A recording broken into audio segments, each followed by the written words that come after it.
दोस्तों, अगर आज आप दिल्ली की ओर रुख करने वाले हैं या दिल्ली में ही हैं तो ये वीडियो आपके लिए बेहद ज़रूरी है। दिल्ली में आज से ग्रैब 4 लागू हो चुका है और शहर अब एक तरह से किले में तब्दील हो गया है। क्या आपकी गाड़ी दिल्ली में घुस पाएगी? क्या आपको पेट्रोल मिलेगा? आइए जानते हैं इस प्रदूषण के आपातकाल की पूरी A to Z जानकारी। नमस्कार, आप देख रहे हैं हरिभूमि टीवी। कल रात 12 बजे से दिल्ली के बॉर्डर पर सख्ती का पहरा है। अगर आपकी गाड़ी BS6 मानक वाली नहीं है तो दिल्ली में एंट्री भूल जाइए। अधिकारियों ने साफ कर दिया है कि दिल्ली के बाहर की नॉन BS6 गाड़ियों को सीधे यू टर्न कराया जा रहा है। आइए इस फैसले का असर देखिए। नोएडा से 4 लाख, गुरुग्राम से 2 लाख और गाजियाबाद से करीब 5.5 लाख गाड़ियों के पहिए दिल्ली की सीमा पर थम गए। अगर आप नियम तोड़ते हैं तो 20,000 रुपये तक का भारी भरकम चालान आपका इंतजार कर रहा है। दिल्ली के पेट्रोल पंपों पर अब तेल तभी मिलेगा जब आपकी गाड़ी का प्रदूषण सर्टिफिकेट अपडेटेड होगा। पंपों पर ANPR यानी ऑटोमेटिक नंबर प्लेट रीडर कैमरे लगाए गए हैं।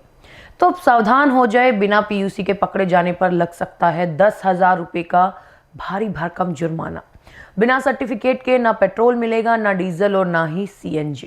प्रदूषण इतना बढ़ गया है कि सांस लेना दुभर हो गया है।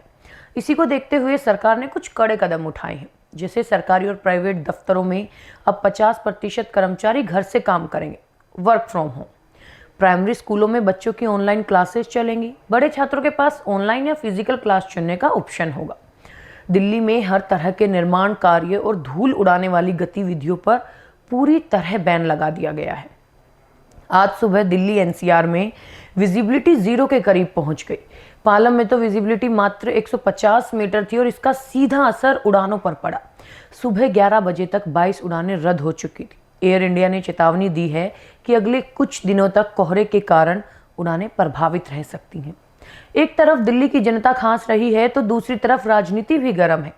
BJP सांसद प्रवेश वर्मा ने आप सरकार पर निशाना साधते हुए कहा कि पिछले 11 सालों में यमुना की सफाई और फुटपाथ जैसे बुनियादी काम नहीं हुए, जिसका नतीजा आज दिल्ली भुगत रही है। वही सरकार का कहना है कि वो 2025 की योजनाओं पर जमीनी स्तर पर काम कर रहे हैं। फिलहाल दिल्ली का AQI 358 यानी बहुत खराब श्रेणी में है। मौसम वैज्ञानिकों का अनुमान है कि अगले 6 दिनों तक हवा की गुणवत्ता गंभीर श्रेणी में बनी रह सकती है। तो अगर बहुत जरूरी ना हो तो दिल्ली की ओर अपनी गाड़ी ना निकालें, पब्लिक ट्रांसपोर्ट और मेट्रो का इस्तेमाल करें, मास्क जरूर लगाएं। और आपको क्या लगता है कि क्या ग्रैब 4 दिल्ली का दम घुटने से बचा पाएगा? अपनी राय हमें कमेंट बॉक्स में जरूर बताएं।